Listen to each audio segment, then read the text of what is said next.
Imagínense estar dentro de la imponente Santa Sofía en Constantinopla, con su enorme cúpula adornada con intrincados mosaicos que representan santos y emperadores. Ahora imagínense en Roma, contemplando la grandeza de la Basílica de San Pedro, con su imponente cúpula, un testimonio del arte renacentista. Estas magníficas estructuras, separadas por más de 1000 millas, se erigen como símbolos perdurables de la cristiandad. Sin embargo, también representan una profunda división que destrozó la unidad del mundo cristiano en 1054, el gran cisma entre Oriente y Occidente. Este evento, la culminación de siglos de tensiones políticas, culturales y teológicas, continúa moldeando el panorama del cristianismo hoy. El año 1054 marca un momento crucial cuando este cisma se hizo oficial. Sin embargo, las semillas de la división se sembraron mucho antes, echando raíces en el corazón mismo del Imperio Romano. Para comprender esta ruptura histórica, primero debemos viajar al tiempo en que el cristianismo era una religión joven, luchando por sobrevivir en medio de la persecución. Debemos explorar los factores que llevaron a la división del imperio y al surgimiento de dos centros de poder distintos, Roma en Occidente y Constantinopla en Oriente. Para el siglo IV después de Cristo, el Imperio Romano, vasto e inmanejable, enfrentaba crecientes presiones internas y amenazas externas. En una decisión estratégica para fortalecer su administración, el emperador Diocleciano dividió el imperio en dos mitades: el Imperio Romano de Occidente gobernado desde Roma y el Imperio Romano de Oriente gobernado desde Constantinopla. Esta división política tuvo consecuencias de gran alcance, contribuyendo finalmente al cisma religioso que seguiría. El Imperio Romano de Occidente, plagado de inestabilidad económica e invasiones bárbaras, se derrumbó en el siglo V después de Cristo. Sin embargo, el Imperio Romano de Oriente, más tarde conocido como el Imperio Bizantino, floreció. Con su centro en Constantinopla, una ciudad estratégicamente ubicada que une Europa y Asia, el Imperio Bizantino se convirtió en un bastión de riqueza, cultura y ortodoxia cristiana. A medida que el Imperio Romano de Occidente declinaba, el Imperio Bizantino continuó prosperando, desarrollando su propia identidad distintiva y ejerciendo una influencia considerable sobre el mundo cristiano. A pesar de compartir una fe cristiana común, las mitades oriental y occidental del antiguo Imperio Romano desarrollaron distintas tradiciones culturales y teológicas. La Iglesia occidental, con centro en Roma, utilizaba el latín como lengua litúrgica y consideraba al Papa como la autoridad suprema en materia de fe. Su teología enfatizaba las interpretaciones legalistas de las Escrituras y el concepto de la primacía papal. En contraste, la Iglesia oriental, con centro en Constantinopla, utilizaba el griego como lengua litúrgica. Se veía a sí misma como la heredera de las antiguas tradiciones filosóficas griegas, adoptando un enfoque más místico y especulativo de la teología. Si bien reconocía al Papa como un patriarca, la Iglesia oriental mantenía la autoridad de su propio patriarca, el Patriarca de Constantinopla. El uso del latín en Occidente y el griego en Oriente creó barreras de comunicación significativas, contribuyendo al distanciamiento teológico y cultural entre ambas iglesias. Una de las disputas teológicas más polémicas que alimentaron el Gran Cisma fue la controversia del filioque. Este debate giraba en torno a la naturaleza del Espíritu Santo y su relación con Dios Padre y Dios Hijo. El Credo Niceno, una declaración fundamental de la creencia cristiana formulada en el siglo IV después de Cristo, afirmaba que el Espíritu Santo procede del Padre. Sin embargo, la Iglesia occidental añadió más tarde la frase «y del Hijo», filioque en latín, al credo, afirmando que el Espíritu Santo procede tanto del Padre como del Hijo. Esta alteración aparentemente menor tuvo profundas implicaciones teológicas. La Iglesia oriental rechazó vehementemente la adición del filioque, considerándola una violación del credo niceno y un desafío al papel del Padre como única fuente de la divinidad. La disputa sobre el filioque, aunque compleja y matizada, llegó a simbolizar la creciente brecha entre las dos ramas del cristianismo. La caída de Constantinopla en 1453 marcó un momento crucial en la historia, profundizando aún más la división entre las ramas oriental y occidental del cristianismo. La conquista otomana de esta gran ciudad no solo significó el fin del Imperio bizantino, sino que también aisló a los patriarcados ortodoxos orientales bajo el dominio musulmán. Este cambio geográfico y político tuvo profundas implicaciones para el mundo cristiano. Bajo el dominio otomano, la Iglesia Ortodoxa Oriental se vio separada de la Iglesia Católica Romana Occidental, que continuó manteniendo su influencia sobre Europa Occidental. El aislamiento de los patriarcados orientales significó que los intercambios teológicos y culturales que alguna vez unieron Oriente y Occidente se volvieron cada vez más escasos. Este periodo de separación permitió que la Iglesia Occidental evolucionara de forma independiente, consolidando aún más las identidades distintas de las dos ramas del cristianismo.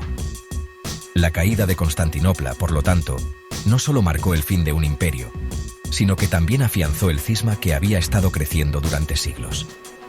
A la sombra de las antiguas murallas de Constantinopla, ahora Estambul, todavía se pueden sentir los ecos de una cristiandad alguna vez unida, para siempre alterada por el curso de la historia. Tras la caída de Constantinopla, las diferencias entre las ramas oriental y occidental del cristianismo se hicieron aún más pronunciadas. Uno de los contrastes más notables radica en la veneración de íconos. La Iglesia Ortodoxa Oriental tiene una rica tradición de iconografía, viendo los íconos como ventanas a lo divino. Estas imágenes sagradas no son simplemente arte, se consideran imbuidas de la presencia de las figuras santas que representan, sirviendo como conductos para la oración y la adoración. En contraste, la Iglesia Occidental, influenciada por sus propios desarrollos teológicos y culturales, abordó las imágenes religiosas con una perspectiva diferente. Si bien la Iglesia Católica Romana también usaba imágenes en la adoración, no les atribuía el mismo nivel de significado espiritual que los ortodoxos orientales. La divergencia en el uso y la veneración de íconos se remonta a la iconoclasia bizantina de los siglos VIII y IX. Esta crisis vio un feroz debate dentro del Imperio bizantino sobre el uso de imágenes religiosas, con los iconoclastas abogando por su destrucción y los iconódulos defendiendo su veneración. El cisma resultante causó una tensión significativa entre Constantinopla y Roma, lo que tensó aún más su relación. Aunque la controversia iconoclasta finalmente se resolvió a favor de los iconódulos, los ecos de este conflicto resonaron a través de los siglos, influyendo en los caminos teológicos y culturales de ambas ramas del cristianismo. La profunda reverencia de la Iglesia Ortodoxa por los íconos es un testimonio de su herencia espiritual única, mientras que el uso más restringido de imágenes por parte de la Iglesia Occidental destaca la evolución distinta de sus prácticas religiosas. Al final, las diferencias en la veneración de íconos reflejan las divergencias más amplias que han dado forma a las identidades del cristianismo oriental y occidental, alterando para siempre el curso de su historia compartida. La cuestión del celibato sacerdotal ha sido durante mucho tiempo un punto de divergencia entre las iglesias ortodoxa oriental y católica romana. En la tradición ortodoxa oriental, a los sacerdotes se les permite casarse antes de la ordenación. Esta práctica tiene sus raíces en la iglesia cristiana primitiva, donde el clero casado no era raro. La creencia ortodoxa es que un sacerdote casado puede comprender y guiar mejor a su congregación, compartiendo sus alegrías y luchas familiares. En contraste, la Iglesia Católica Romana exige el celibato para sus sacerdotes. Esta tradición comenzó a solidificarse a principios de la Edad Media, impulsada por razones teológicas, prácticas y económicas. La Iglesia Católica ve el celibato como un medio para que los sacerdotes dediquen plenamente sus vidas a Dios y a sus feligreses, libres de las obligaciones y distracciones de la vida familiar. Las diferentes posturas sobre el celibato reflejan divisiones teológicas y culturales más profundas. Para los ortodoxos, la autorización de sacerdotes casados enfatiza el aspecto humano del clero, fomentando un vínculo más cercano y accesible con su comunidad. Para los católicos, el celibato subraya la naturaleza sagrada y separada del sacerdocio, simbolizando una devoción completa e indivisible al servicio espiritual. Estos puntos de vista contrastantes han moldeado las identidades y prácticas de las dos ramas del cristianismo, influyendo en todo, desde la dinámica parroquial hasta la educación teológica. Si bien ambas tradiciones buscan servir a sus comunidades y honrar su fe, sus enfoques de la vida y el deber sacerdotal destacan la rica diversidad dentro del mundo cristiano. A medida que transcurren los siglos, la cuestión del celibato sacerdotal sigue siendo un diálogo vivo, lo que refleja la evolución continua de la fe, en respuesta a las necesidades y los desafíos de los tiempos. Al profundizar en el corazón de estas dos grandes ramas del cristianismo, encontramos un tapiz profundo de divergencias litúrgicas y rituales que han evolucionado durante siglos. Estas diferencias, aunque profundamente simbólicas, también reflejan las identidades distintas y los viajes espirituales de las iglesias ortodoxa oriental y católica romana. Uno de los contrastes más notables se puede encontrar en la celebración de la Eucaristía. En la tradición ortodoxa oriental, el pan eucarístico es con levadura, simbolizando a Cristo resucitado. Esta práctica subraya la creencia en la presencia viva de Jesús entre los fieles. Visuals of Eastern Orthodox Liturgy with Leavened Bread. En contraste, la Iglesia Católica Romana usa pan sin levadura durante la Eucaristía, una tradición que se remonta a la Última Cena, que se cree que fue una comida de Pascua con pan sin levadura. Esta práctica destaca la naturaleza sacrificial de la ofrenda de Cristo. Visuals of Roman Catholic Liturgy with Unleavened Bread. Los idiomas litúrgicos también distinguen estas tradiciones. Los servicios ortodoxos orientales a menudo se llevan a cabo en la lengua vernácula o en lenguas litúrgicas antiguas como el griego o el eslavo eclesiástico, adoptando una rica herencia de cantos e iconografía que conecta a los fieles con la iglesia primitiva. Visuals of Eastern Orthodox Liturgy with Chanting and Icons. Por otro lado, la misa católica romana, especialmente en su forma tradicional, se celebra en latín, un idioma que ha sido un hilo unificador a lo largo de los siglos. El uso del latín, junto con el canto gregoriano, crea una sensación de atemporalidad y universalidad. Visuals of Roman Catholic Mass with Latin Chant. Otras prácticas rituales, como la señal de la cruz, también exhiben variaciones sutiles pero significativas. En la tradición ortodoxa oriental, la señal de la cruz se hace de derecha a izquierda, simbolizando el viaje de la oscuridad a la luz. Visuals of Eastern Orthodox Faithful Making the Sign of the Cross. En contraste, los católicos romanos hacen la señal de la cruz de izquierda a derecha, lo que significa el movimiento del corazón al mundo. Estos gestos, aunque aparentemente simples, tienen un profundo significado teológico y espiritual. Visuals of Roman Catholic Faithful Making the Sign of the Cross. Estas diferencias litúrgicas y rituales no son meramente de forma, son expresiones de profundas convicciones teológicas e identidades culturales. Enriquecen el tapiz cristiano, ofreciendo diversos caminos para experimentar y honrar lo divino. A medida que continuamos explorando estas tradiciones, obtenemos una mayor apreciación de las diversas formas en que se viven la fe y la devoción, cada una con su propia belleza, profundidad y significado. Al final, estas divergencias nos recuerdan que si bien los caminos pueden diferir, el destino sigue siendo el mismo, una comunión más profunda con lo divino y entre nosotros. Estén atentos mientras viajamos más allá en los aspectos únicos y compartidos de estas dos ricas tradiciones. A medida que profundizamos en las características únicas de estas dos ramas del cristianismo, llegamos a un punto crucial de divergencia: el papel del emperador versus el papa.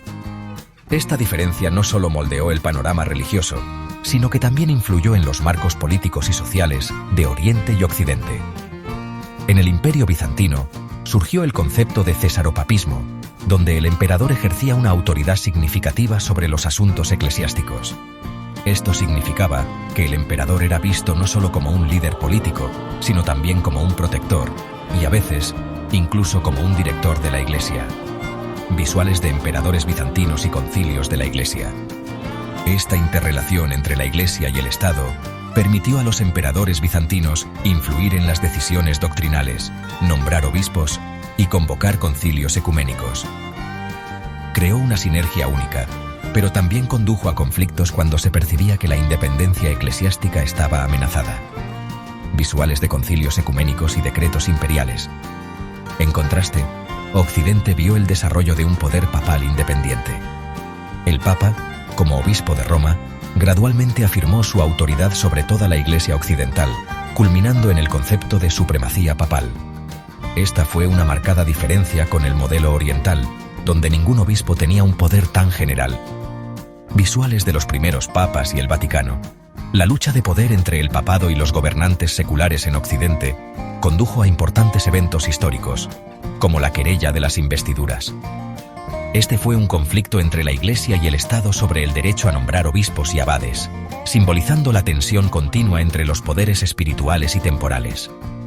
visuales de la querella de las investiduras y decretos papales medievales. Estos modelos contrastantes de relaciones Iglesia-Estado tuvieron profundas implicaciones. En Oriente, el papel del emperador en los asuntos de la Iglesia a menudo significaba un enfoque más unificado del gobierno, pero también corría el riesgo de subordinar la Iglesia a los intereses imperiales.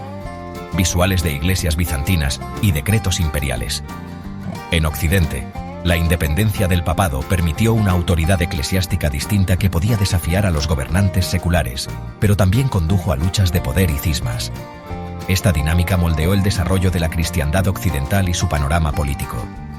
Visuales de catedrales occidentales y bulas papales. Comprender estos caminos divergentes nos ayuda a apreciar las complejidades y matices que han definido las tradiciones ortodoxa, oriental y católica romana. Nos recuerdan que la relación entre lo sagrado y lo secular es un equilibrio delicado, uno que continúa evolucionando hasta el día de hoy. Visuales de iglesias ortodoxas orientales y católicas romanas modernas. Acompáñenos mientras continuamos explorando el rico tapiz de estas dos grandes tradiciones, descubriendo los hilos históricos y teológicos que entrelazan sus identidades únicas y su patrimonio compartido. Mientras profundizamos en el complejo tapiz de estas dos ramas del cristianismo, nos encontramos con un evento crucial que profundizó el abismo entre ellas: las cruzadas. Visuals of Medieval Crusaders and Maps showing the route of the Fourth Crusade.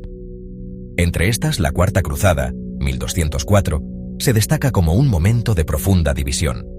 Visuals of Crusader Ships and the Walls of Constantinople. Originalmente destinada a recuperar Jerusalén, la Cuarta Cruzada tomó un giro dramático e inesperado. Los cruzados, impulsados por una mezcla de intriga política y motivos económicos, desviaron su misión hacia Constantinopla, el corazón del Imperio Bizantino. Visuals of the Sack of Constantinople, Burning Buildings and Looted Treasures. El saqueo de Constantinopla por los cruzados occidentales en 1204 fue un evento catastrófico. La ciudad, famosa por su esplendor e importancia histórica, fue sometida a brutales saqueos y profanaciones.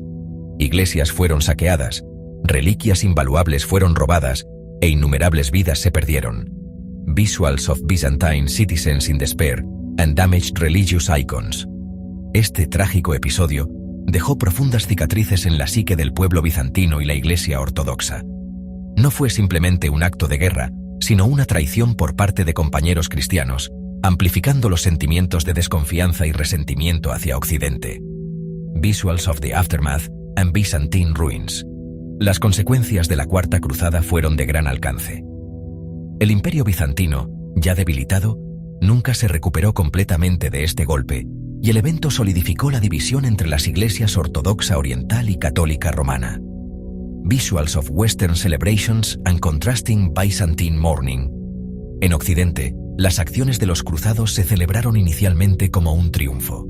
Sin embargo, las repercusiones a largo plazo incluyeron un cisma más profundo y un legado de animosidad que duraría siglos. Visuals of Modern Day Reconciliatory Efforts and Interfaith Dialogues. Comprender el impacto de la Cuarta Cruzada nos ayuda a comprender las complejidades y los agravios duraderos que han moldeado la relación entre estas dos grandes tradiciones. Sirve como un conmovedor recordatorio de cómo la fe compartida puede verse afectada por actos de violencia y traición. Visuals of Modern Churches and Symbols of Unity. Acompáñenos mientras continuamos desentrañando los hilos históricos y teológicos que entrelazan las identidades únicas y el patrimonio compartido de las iglesias ortodoxa oriental y católica romana. Al adentrarnos en la rica historia de estas dos ramas del cristianismo, llegamos a un aspecto conmovedor de su historia compartida: santos compartidos y veneración dividida. Visuales de íconos antiguos y mosaicos que representan santos. Antes del gran cisma de 1054, la iglesia cristiana estaba unida en su veneración a los santos. Visuales de las primeras comunidades cristianas y reuniones de la iglesia unificada. Santos como San Nicolás, San Jorge y San Basilio eran venerados por los cristianos de Oriente y Occidente. Visuales de manuscritos antiguos y reliquias asociadas con estos santos. Sus vidas, milagros y enseñanzas se celebraban universalmente, representando la fe y los valores compartidos de la iglesia indivisa. Visuales de manuscritos antiguos y reliquias asociadas con estos santos. Sin embargo, Después del cisma, la veneración de estos santos comenzó a divergir.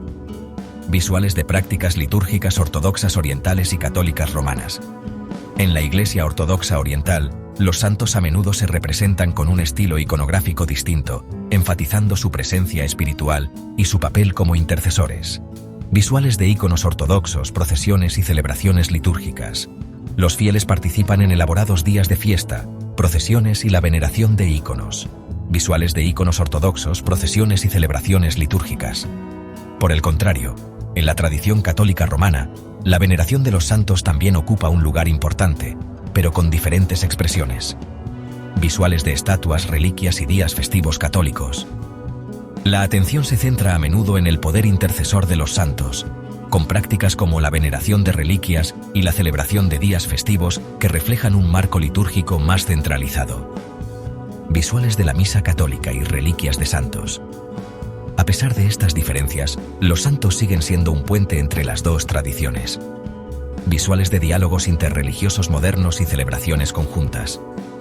Los esfuerzos hacia el ecumenismo han visto un renovado interés en los santos compartidos, fomentando un sentido de unidad y respeto mutuo. Visuales de líderes ortodoxos y católicos en diálogo. Comprender los matices de cómo se venera a los santos en ambas tradiciones proporciona una comprensión del contexto más amplio de sus identidades teológicas y culturales. Visuales de representaciones históricas y modernas de santos. Sirve como un recordatorio de que, a pesar de las divisiones, permanece una profunda conexión arraigada en la historia compartida y la reverencia por estas figuras santas. Visuales de oraciones conjuntas y símbolos de unidad. Acompáñenos mientras continuamos desentrañando los hilos históricos y teológicos que entrelazan las identidades únicas y la herencia compartida de las iglesias ortodoxa oriental y católica romana. Visuales de paisajes pacíficos y símbolos de iglesias unificadas. Al profundizar en la historia compartida, pero a la vez dividida, de las iglesias ortodoxa oriental y católica romana, nos encontramos con el importante tema de los concilios ecuménicos y sus diferentes interpretaciones. Visuales de antiguas reuniones de concilios y documentos históricos. Los concilios ecuménicos fueron fundamentales en la formación de las doctrinas y prácticas del cristianismo primitivo.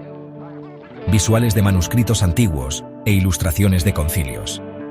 Antes del Gran Cisma de 1054, varios concilios fueron universalmente aceptados por la comunidad cristiana, como el Concilio de Nicea y el Concilio de Calcedonia.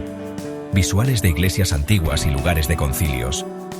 Estos concilios abordaron cuestiones teológicas cruciales, como la naturaleza de Cristo, la Trinidad y el papel de la Iglesia. Visuales de debates teológicos y padres de la Iglesia. Sin embargo, después del cisma, los caminos de las iglesias ortodoxa oriental y católica romana divergieron significativamente en su aceptación e interpretación de los concilios posteriores. Visuales de la división y diferentes representaciones de concilios. En la tradición católica romana, concilios como el Cuarto Concilio de Letrán y el Concilio de Trento desempeñaron un papel importante en la definición de la doctrina de la Iglesia y en la respuesta a desafíos como la Reforma. Visuales de reuniones de concilios y figuras clave. Estos concilios fueron vistos como autoritativos y vinculantes para todos los católicos. Visuales de decretos papales y decretos de la Iglesia. Por otro lado, la Iglesia Ortodoxa Oriental se atiene a los primeros 7 concilios ecuménicos como universalmente vinculantes, pero es más cautelosa a la hora de aceptar concilios posteriores. Visuales de iconos de concilios ortodoxos y prácticas litúrgicas. La tradición ortodoxa oriental enfatiza la naturaleza conciliar de la Iglesia, donde las decisiones se toman colectivamente en lugar de a través de una autoridad central como el Papa. Visuales de sínodos y discusiones ortodoxas. Esta diferencia de enfoque ha llevado a diferentes desarrollos teológicos y litúrgicos dentro de cada tradición. Visuales de prácticas de culto contrastantes y textos teológicos. Mientras que la Iglesia Católica Romana ha adoptado una estructura más centralizada y jerárquica. La Iglesia Ortodoxa Oriental mantiene un modelo más descentralizado y colegiado. Visuales del Papa y los patriarcas ortodoxos en sus respectivos entornos. A pesar de estas diferencias, ha habido esfuerzos de diálogo y entendimiento entre las dos tradiciones, visuales de reuniones ecuménicas modernas y declaraciones conjuntas. Ambas iglesias reconocen la importancia de los primeros concilios ecuménicos y continúan buscando un terreno común en su herencia compartida. Visuales de proyectos de cooperación y eventos de culto compartidos. Comprender los matices de cómo cada tradición interpreta estos concilios proporciona una comprensión más profunda de sus identidades teológicas y culturales. Visuales de representaciones históricas y modernas de concilios. Sirve como un recordatorio de la compleja pero entrelazada historia que continúa moldeando las iglesias ortodoxa oriental y católica romana en la actualidad. Visuales de paisajes pacíficos y símbolos de iglesias unificadas. Acompáñenos mientras continuamos desentrañando los hilos históricos y teológicos que entretejen las identidades únicas y la herencia compartida de las iglesias ortodoxa oriental y católica romana. Visuales de paisajes serenos y símbolos de unidad.